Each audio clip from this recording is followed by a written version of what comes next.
तो जो कोई भी यूट्यूब पे देख रहा है उन सबको भी यू नो प्रणाम। और लेट्स स्टार्ट द क्लास। आवाज आ रही है? जनक भाई, आप ऑडियो से कनेक्टेड नहीं है। कोई प्लीज चैट में बता दो उन्हें। तो इस वाले कोर्स को स्टार्ट करने से पहले मैं आपको ये बताता हूँ कि हम पहले भी जो हमारा था जिसमें हम संस्कृत को एक बुक के थ्रू सीख रहे थे, उसकी भी रिकॉर्डेड वीडियोस हैं, जो कि मैं डिस्क्रिप्शन में दे दूंगा यूट्यूब की, और ग्रुप पे भी भेज दूंगा जो लाइव हमारे साथ हैं। तो आप इन वीडियोस को भी चेकआउट कर सकते हैं अगर आपको संस्कृत और जल्दी सीखना है तो। हमारे जो अब जो हमारा बैच चलेगा इससे थोड़ा तेज स्पीड में सीखना है, राइट?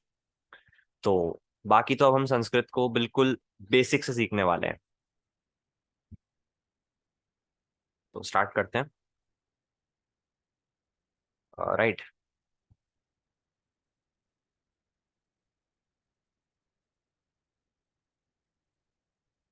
या तो फर्स्ट क्लास में हम जो चीज सीखने वाले हैं वो है देवनागरी स्क्रिप्ट पे इंट्रोडक्शन।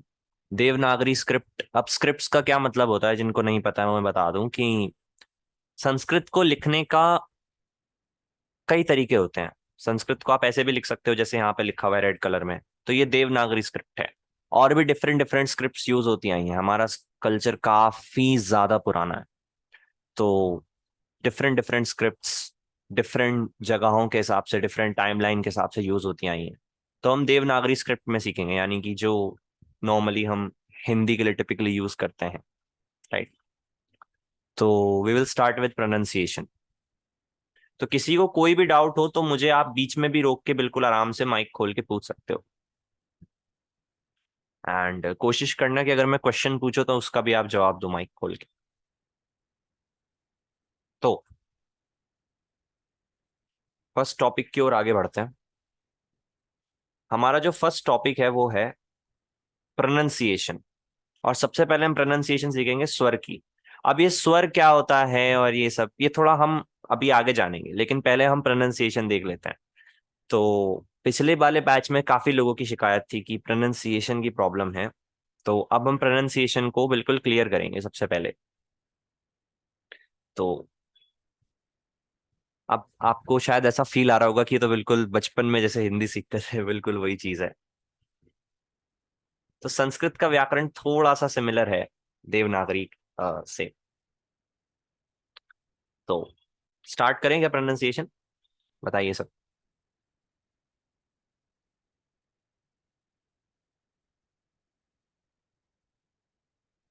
यस सर, स्टार्ट कर दो। जी, तो करते हैं। सबसे पहले ओम है, उसके बाद अब यहां से स्टार्ट करते हैं। इसको हम अ बोलते हैं। अ आ।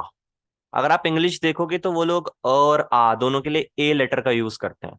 तो इंग्लिश इतनी ज्यादा वर्सेटाइल नहीं है, बट संस्कृत की जो स्क्रिप्ट है इसमें हमने छोटे से छोटे साउंड में भी अगर चेंज आया है तो उसको भी एक डिफरेंट सिंबल से दिखाने की कोशिश की है।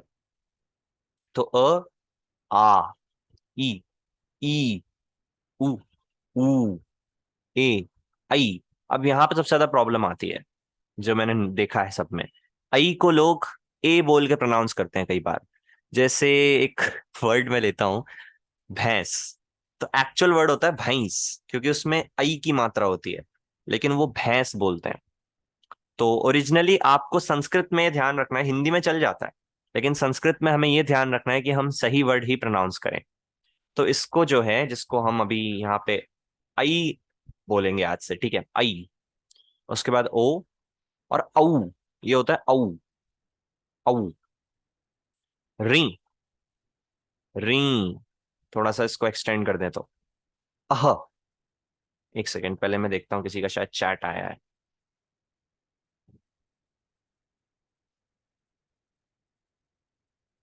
ओई नॉट आई तो मैं अभी आप सबसे माइक खुलवा के एक एक करके प्रोनाउंस भी करवाऊंगा। देख, आपका थोड़ा सा मैं चाहता हूँ कि सुन के मैं टेस्ट करूं कि सबका सही आ रहा है या नहीं। तो अह कहते हैं, इसे विसर्ग भी कहते हैं, दो डॉट्स को। तो संस्कृत की पहचान माने जाते हैं ये विसर्ग। जैसे कृष्ण, राम। तो अह, इसे अम कहते हैं। इसे कई लोग अन की तरह प्रोनाउंस करते हैं, इसका रियल ट्रांसलेशन है अम। इसको हम अभी अभी इसी क्लास में आगे देखेंगे। और ली, जब री किसी लेटर के नीचे आ जाता है तो ली। ठीक है, इस तरह से होता है। तो अब आप सब मुझे एक बार प्रोनाउंस करके दिखा दीजिए, माइक खोल के एक एक करके, ठीक है।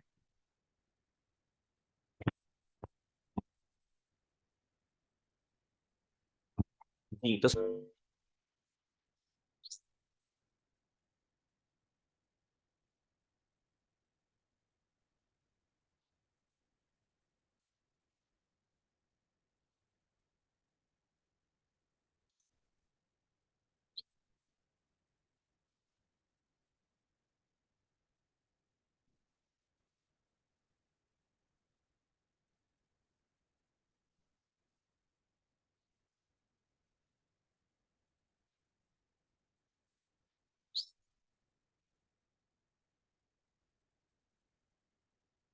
घबरा रहे हो क्या?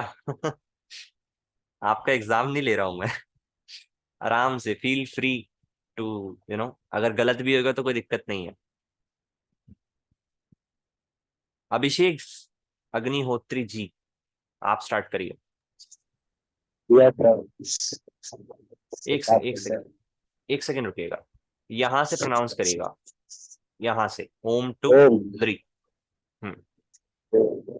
ओम हम्म। ओ आ ई हम्म। ई उ ओ ए ए ओ है ही नहीं, औ आई। री आई भाई ओ हाँ। औ री री आ आ अम री। ठीक है, फाइन। और किसी को अगर लें तो कौन करना चाहेगा? अथर्व, अथर्व जी क्या आप ट्राई करेंगे?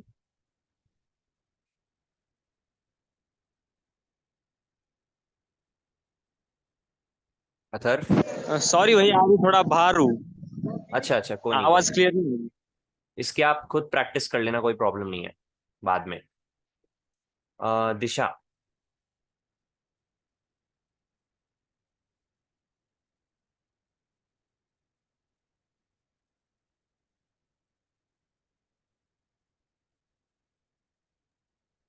मैं अच्छा ट्राई ठीक करूं है, भैया? स्किप करते हैं। हाँ हाँ, डेफिनेटली डेफिनेटली जनक भाई, करिए आप। ओम, हम्म। अ, आ, हम्म। ई, ई, हम्म। उ, उ, ए, हम्म। ऐ, ओ, औ, री, हम्म। री, अ, अम, री। हाँ ली, परफेक्ट। तो आई थिंक ये क्लियर हो गया होगा सबको, तो हम क्या आगे बढ़े? Yes sir. ठीक है, तो आगे बढ़ते हैं। आई थिंक सबको क्लियर हो गया होगा। आगे आते हैं व्यंजन। अब इन्हें स्वर और व्यंजन क्यों कहते हैं, इस पे भी हम डिटेल में बात करेंगे।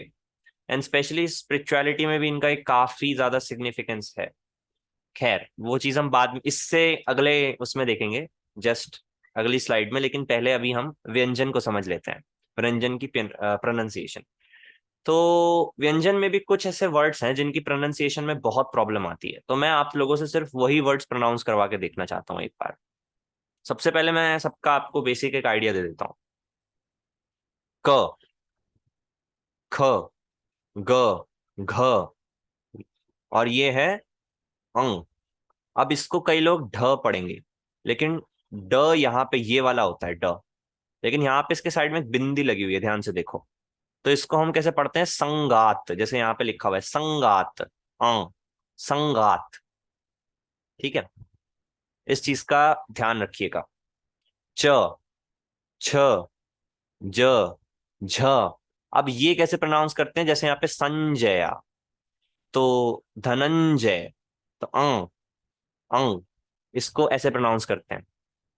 तो इन वर्ड्स की प्रोनाउंसिएशन आप दोबारा एक बार देख लीजिए।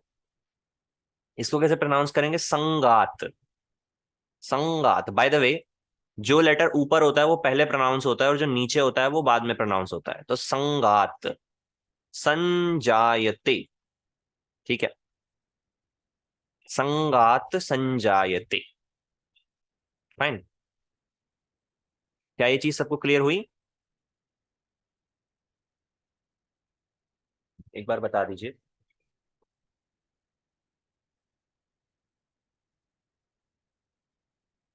यस, बचपन से क्लियर है। बहुत बढ़िया। बट मैं थोड़ा सा बिल्कुल बेसिक से सिखा रहा हूँ इस बार, तो या जिनको क्लियर है वेल एंड गुड। ठीक है, तो आगे करते हैं। ट, ठ, ढ। नहीं, एक्चुअली ये ढ नहीं है, ढ ये है और ये ड, और ये है अण। जैसे रावण, अण। ठीक है, ये वाली साउंड आएगी। त, थ, द, ध, न। उसके बाद प, फ, ब, भ, म। अब एक चीज मैं आपको थोड़ा इंपॉर्टेंटली बताना चाहता हूँ। संस्कृत में ना बहुत बड़ी एक टॉपिक है जिसको हम कहते हैं संधि। वो हम अभी नहीं सीख रहे हैं, वो हम थोड़ा बाद में सीखेंगे। थोड़ा सा एडवांस टॉपिक है। तो उसको सीखने के लिए हमें ये ऑर्डर से याद होना चाहिए। अब आई नो हमें एबीसीडी याद रहती है बड़े होने पर हम ये भूल जाते हैं, क ख ग। तो अगर ऑर्डर से आपको ये याद होगा तो बहुत बढ़िया। अभी नीड नहीं है, बट फ्यूचर में पढ़ सकती है। या अभी आपसे प्रोनाउंसिएशन पे ध्यान दे लीजिए, कोई दिक्कत नहीं है। य, र, ल, व, यहां तक ठीक है। अब यहाँ पे अगेन कुछ ऐसे वर्ड्स हैं जिनमें लोग सबसे ज्यादा गलती करते हैं। सबसे पहले इसे कहते हैं हम हा। इन तीन वर्ड्स में लोग सबसे ज्यादा गलती करते हैं क्योंकि काफी सटल चेंज है इनमें। श, और ये जो श है इसको कैसे प्रोनाउंस करते हैं? श। ये हल्का सा दांत से आता है, जैसे शिव और वशिष्ठ। श, शिव, शिव। ये वाला शिव अलग होगा, वशिष्ठ श। और ये वाला श, ये हल्का सा डिफरेंस है, बहुत सटल। राइट, और ये है स। तो कई लोगों का श और स क्लियर नहीं होता, वो कई लोग शिव को शिव बोलते हैं। अब ये एक कॉमन प्रॉब्लम है जिसको सॉल्व करना आई थिंक इम्पोर्टेंट है।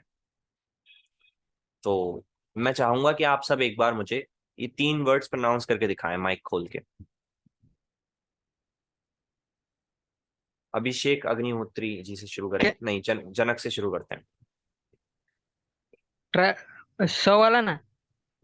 हाँ ये तीन श जो होते हैं आपको इन्हें प्रोनाउंस करके दिखाना है।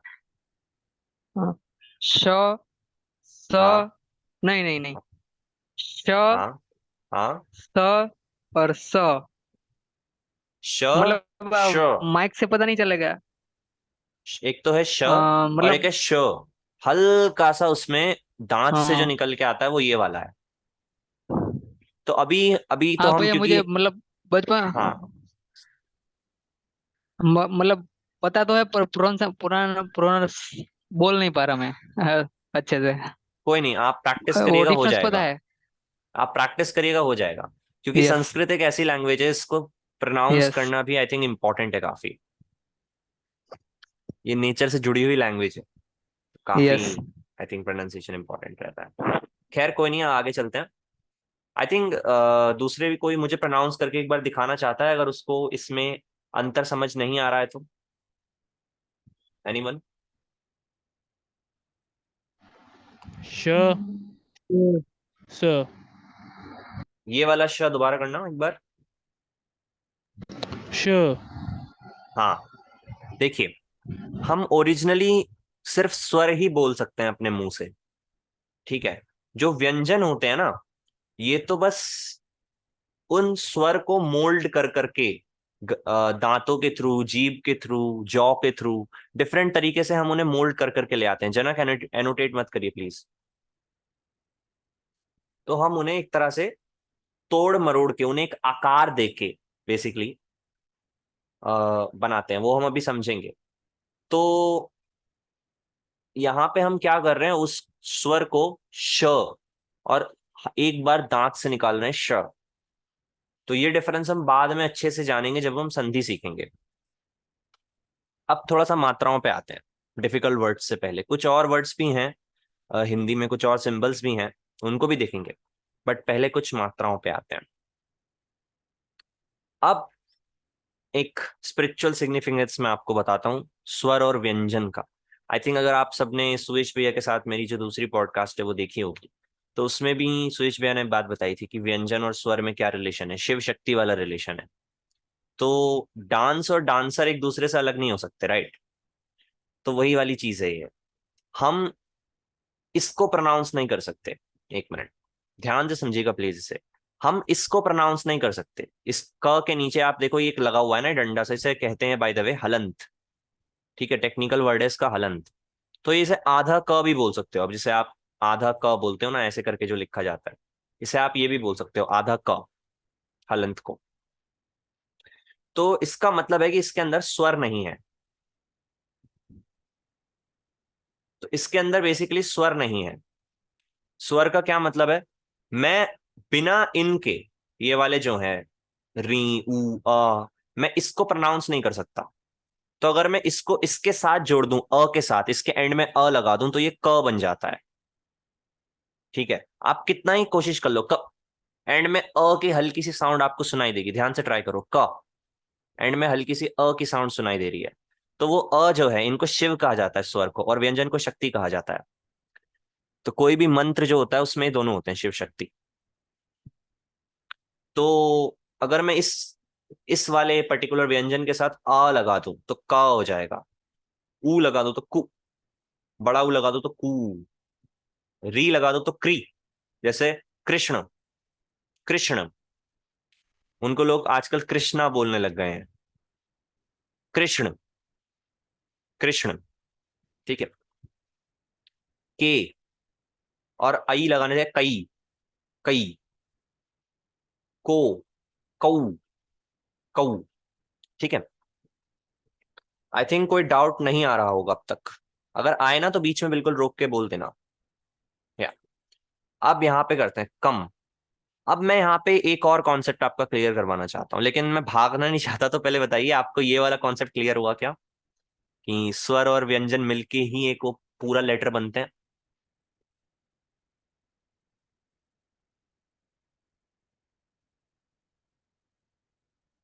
यस भैया, ओके, बहुत अच्छे।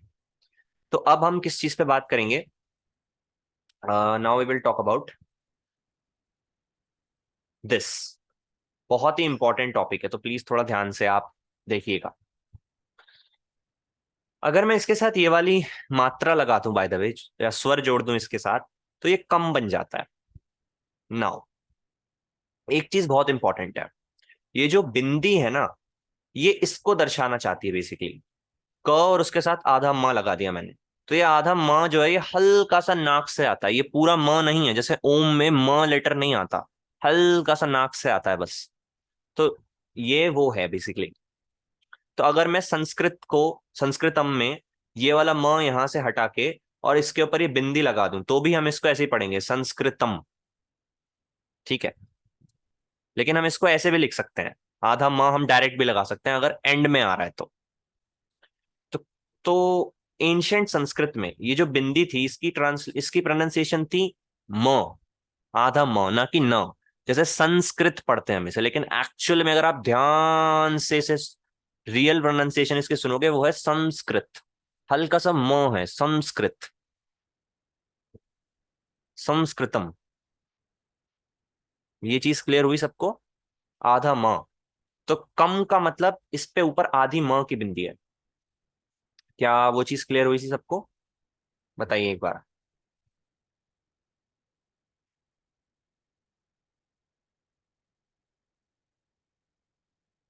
अहंकार, yes, yes. By the way, एक चीज मैं और क्लियर कर लेता हूं। आपने जैसे अहंकार वर्ड लिया, तो संधि के कारण अहम और आकार जब जुड़ते हैं, तो अहंकार में संधि के कारण वो वाला ढ आ जाता है इसमें, जिसमें बिंदी है साइड में।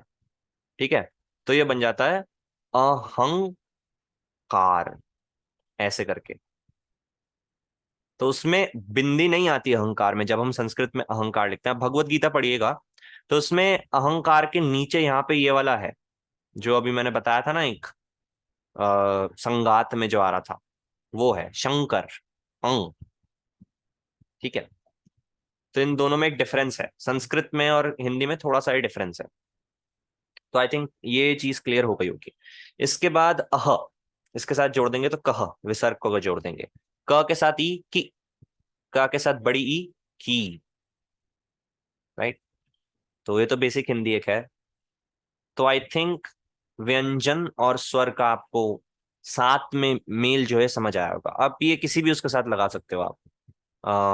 ख, खा, खू, खू, खरी, खे, खई, खो, खऊ, ठीक है, खम, खह, की, सॉरी खी और खी। तो हर एक व्यंजन के साथ जो भी हमने सीखा था, इन सब के साथ स्वरों को लगाया जाता है, जिससे एक पर्टिकुलर धातु फॉर्म होता है। धातु क्या होता है हम बाद में देखते हैं। तो पहले मैं आपको एक आज प्रैक्टिस देता हूं जो आप क्लास के बाद करते रहिएगा, और हम क्लास में भी इसको करते हैं। हम श्लोकों को सबसे पहले पढ़ना सीखेंगे उनका मीनिंग जानने से पहले, ठीक है। बाय द वे ये भगवत गीता का एक मैंने श्लोक लिया है। आई थिंक काफी आप लोग फैमिलियर होंगे इस श्लोक के साथ। तो मैं पहले इसे पढ़ के सुनाता हूँ दो बार, एक दो बार, फिर आप रिसाइट करने की मेरे साथ भी बोलने की कोशिश करिएगा आप। अगर आप माइक बंद करके, उसके बाद माइक खोल खोल के एक एक करके हम ट्राई करेंगे कि सबकी प्रोनाउंसिएशन साफ हो जाए। उसके बाद आप अलग अलग श्लोक्स को पढ़ पढ़ के अपनी प्रैक्टिस करते रहिएगा घर पे भी। और कुछ लोग मुझसे पूछ रहे थे कि संस्कृत लिखने का क्या हुआ, तो वो भी आप आई थिंक खुद प्रैक्टिस कर सकते हो। बट वो चीज संधि सीखने के बाद ज्यादा आसानी से हो पाती है। तो मैं पढ़ के सुनाना शुरू करता हूँ, राइट। नैनम छिंदन्ति शस्त्राणि, नैनम दहति पावकः, न चैनम कलेद्यन्त्यापो, न शोषयति मारुतः। एक बार फिर से मैं प्रोनाउंस करता हूँ। नैनम छिंदन्ति शस्त्राणि, नैनम दहति पावकः, न चैनम कलेद्यन्त्यापो, न शोषयति मारुतः। थोड़ा अगर मैं तेज तेज प्रोनाउंस करूं तो कैसे होगा? नैनम छिंदन्ति शस्त्राणि, जैसे लोग गाते रहते हैं श्लोक्स को। नैनम दहति पावकः, न चैनम कलेद्यन्त्यापो, न शोषयति मारुतः। तेज प्रोनाउंस नहीं करना, भी धीरे धीरे करिएगा आप। तो एक एक करके करते हैं। एंड प्लीज जितने लोग कर पाए ट्राई करिएगा, ताकि मैं देख सकूं कि आपका सही आ रहा है या नहीं। अभिषेक अग्निहोत्री जी, आपसे स्टार्ट करते हैं। नैनम छिदन्ति शस्त्राणि, हम्म। नैनम दहति पावका, न चैनम कलेद्या हम्म। कलेद्यन्त्यापो न शोष्यति मारुतः। तो आप इसमें देखिए कुछ कुछ आपकी मिस्टेक्स हैं। जैसे नैनम नहीं होता, नैनम, आई। नेनम नैनम नहीं होता, नैनम, आई। अब ये सुनने में थोड़ा सा हह, जैसे लोग कहते हैं शहरों में रहने वाले ना, कुछ लोग कहते हैं गांव का गंवार है। सुनने में हो सकता है थोड़ा थोड़ा वैसा लगे, ये भैंस, नैनम। लेकिन रियल प्रोनाउंसिएशन यही है संस्कृत की। इनफैक्ट अभी कुछ एक दो वर्ड्स और होते हैं, उनको जब हम प्रोनाउंस करेंगे तब भी आप देखोगे ये सेम चीज। तो नैनम छिंदन्ति। और दूसरी आपकी मिस्टेक है, आप श को स बोल रहे हो। दोबारा कोशिश करो, कोई बात नहीं। नैनम छिदन्ति शस्त्राणि, नैनम दहति पावका, न चैनम कलेद्यन्त्यापो न शोष्यति मारुतः। ठीक है। तो आप अब प्रैक्टिस करते रहिएगा अभिषेक। आपका थोड़ा सा अभी हल्का हल्का गलत आ रहा है, बट कोई दिक्कत नहीं है। अथर्व, आप ट्राई करना चाहोगे?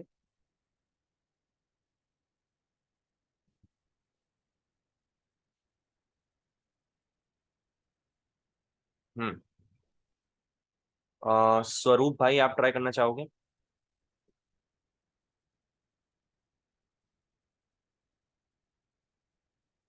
हेलो।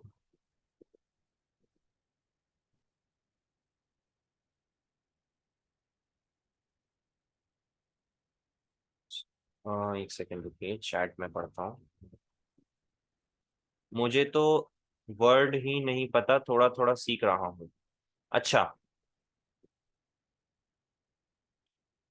कोई नहीं, आप ट्राई कर सकते हो, कोई ऐसा इश्यू नहीं है।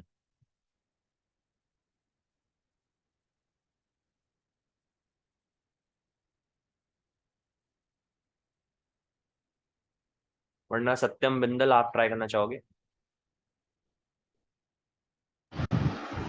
हाँ भाई कर लेते हैं। जी। नैनं छन्दन्ति शस्त्राणि एक नैनं सेकंड, हाँ। दहति पावक न न चैनं कलन्द्यन्तापो न शोष्यति मारुत। एक सेकंड, एक सेकंड। कलन नहीं, कलेद्यन्त्यापो। एंड शोषयति मारुतः। अह भी एंड में, ठीक है। इन दो चीज ध्यान रखिएगा। एक बार फिर से ट्राई करते हैं सत्यम। अच्छा, कोई प्रॉब्लम नहीं, नैनं सोल्व भाई। नैनम। नैनं छन्दन्ति शस्त्राणि हम्म नैनं दहति पावकः नैनं हम्म, न चैन कलेद्यन्त्यापो न हाँ, शोष्यति मारुतः। बहुत बढ़िया। अब एक लास्ट टाइम करते हैं ताकि अच्छे से हो जाए। रुके रुके, चलिए। नैनं छन्दन्ति हम्म शस्त्राणि हम्म नैनं दहति पावकः न हम्म चैनं कलेद्यन्त्यापो न हम्म शोष्यति मारुतः। शोषयति मारुतः। Okay, very nice. तो और कौन प्रोनाउंस करेगा? सत्यम का सही था। सत्यम दा, क्या आप करना चाहेंगे? आई थिंक आपका थोड़ा माइक में इश्यू था, आपने बताया था। जनक, क्या आप करना चाहेंगे? जनक जी। यस जी। यस। नैनं छिन्दन्ति शस्त्राणि नैनं दहति पावकः न हम्म चैनं क्लेदयन्त्यापो न शोष्यति मारुतः। ठीक है, एक और बार करेंगे। यस। हम्म नैनं छिन्दन्ति शस्त्राणि नैनं हम्म दहति पावकः न हम्म चैनं क्लेदयन्त्यापो न हम्म शोष्यति मारुतः। ठीक है, बहुत बढ़िया। और अब किससे करवाएं? स्वरूप हो गया। दिशा, आप करना चाहेंगी?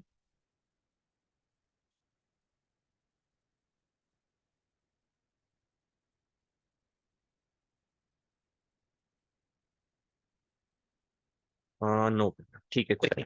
तो हाँ, कोई दिक्कत नहीं, you can send. And by the way, जो भी रिकॉर्डिंग देख रहा है वो ग्रुप पे एक बार भेज सकता है, अगर उसको डाउट है और वो प्रैक्टिस दिखाना चाहता है एक बार। ठीक है। तो मैं इसका थोड़ा सा मीनिंग बता देता हूँ, एंड उसके बाद हम एक दो फैक्ट्स और जान के बंद कर देंगे इसको। तो नैनम छिंदंती शस्त्र, मैं थोड़ा सा ओवरव्यू दे देता हूँ इस श्लोक का, जिनको नहीं पता है।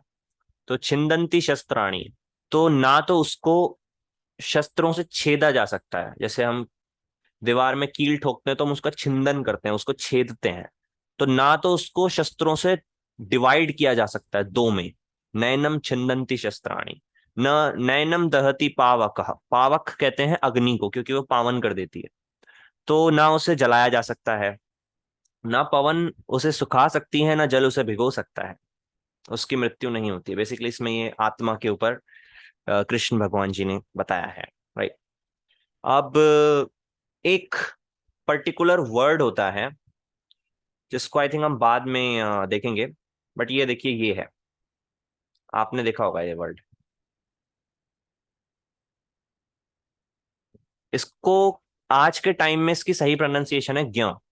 ज्ञ, यज्ञ।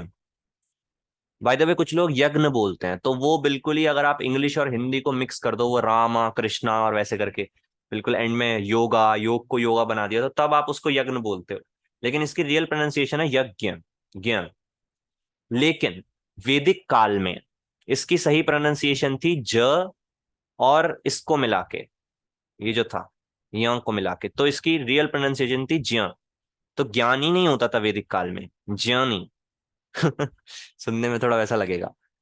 यज्ञ, यज्ञ। अब क्या हो गया? यज्ञ। पहले था यज्ञ। तो यज्ञ उसकी रियल प्रोनाउंसिएशन है, लेकिन आज के टाइम में से प्रोनाउंस किया जाता है यज्ञ। तो मैं चाहता हूं कि आप देखिए, दोनों ही प्रोनाउंसिएशन आज के टाइम में वैलिड हैं। दोनों ही का ही आप यूज कर सकते हो। लेकिन अगर आप कोई पर्टिकुलर मंत्र रिसाइट कर रहे हो, तो एंशंट वाला प्रोनाउंसिएशन ज्यादा एक्यूरेट है, यज्ञ। राइट। और वैसे आप नॉर्मली श्लोक में बात कर रहे हो या ट्रांसलेट कर रहे हो, तो यज्ञ भी ठीक है, कोई प्रॉब्लम नहीं आएगी। तो ये चीज क्लियर हो गई ना सबको? इसके बाद हम सिर्फ एक फैक्ट जानते हैं और फिर आज की क्लास को बंद करते हैं। बाकी का आधा घंटा आप सब प्रैक्टिस करिएगा, इसलिए मैंने 1 घंटा बोला था, ताकि प्रैक्टिस का टाइम भी साथ में इंक्लूड हो जाए। तो एक फैक्ट हम देखते हैं, interesting fact. Says Panini's Ashtadhyayi is root text for Sanskrit vyakarana which he wrote using Maheshwar sutras given by lord Shiva.